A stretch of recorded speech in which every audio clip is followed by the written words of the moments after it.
Scene आपण देखा पाइबे आज तेजस को सामने खोलिला भवानी को असली मुखा कहीं आज तेजस जिते से गाँ बुलूे यही समय जड़े लोक को देखी कहते अरे भाई तुम कहीपर साउ इंडस्ट्री को रास्ता कौटी एक्चुअली मो साउ परिवार जड़े सदस्य आउना आम पुणी थे से फैक्ट्री को रिओपेन करने को आसीचु आउँ तेजस साउ आउ एक कथा शुणी से लोकटी हठात आश्चर्य तेजस को देखबार लगती आउ कहते जे तुम तेजस बाबू मु तुमको लास्ट टाइम जब देखी ना तुम बहुत छोट थिल तुम एत बड़ केवे गलनी आउ तुम बापा कौन करते तेजस कहते तुम्हें मत चिन्हिच यहाँ पुणी केमी आते से लोकर से मरण कथा मन पड़ जाऊँगी जहाँकि भवानी देवी मारी हाथ में से सबको पोती आउ कहते जे ना ना मुझे सब सत कथा कहीदेवी ताले बहुत बड़ प्रोब्लेम होमती कही से पागल एक्टिंग करी सेठू चली जाऊँच आउ एपट सीन आपण मैंने देखा पाइबे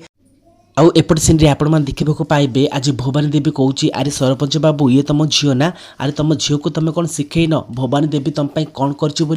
तुम मोर स्वागत भी कलनी आउ ए समय तिनाली कहते ठीक अच्छे मुझे तुम स्वागत करदेवी एमती कही फूलमाला आनी से मल्लिक आ भवानी देवी को बेकर पकई कहते जे स्वागत हो गला ना आ भवानी देवी को जिते पानी पीवा दिंते से किसी भी पानी नथिबो आउ भवानी देवी कह यहाँ कि प्रकार अभद्रामी आउ एक कथा शुणी तिनाली कहते तुम भी तो आम सहित अभद्रामी करुच ना एपर्यंत आम गाँ को पानी देन आउ एत भवानी देवी को एकदम झटका लगुच आउ एत दूर थी तेजस ए सब देखी कह तुम कौन कहवाक चाहूच अरे तुम किए आउ तिनाली जिते तेजस को देखुं न जानला पर एक्टिंग करती कि तेजस एकदम बाया हो पड़े जे अरे सतरे कौन ये तिनाली ना आउ किए कौन लगुच कौन तेजस तिनाली को चिन्ह पारे जदि हाँ ताली येस बोली कमेंट करेंगे।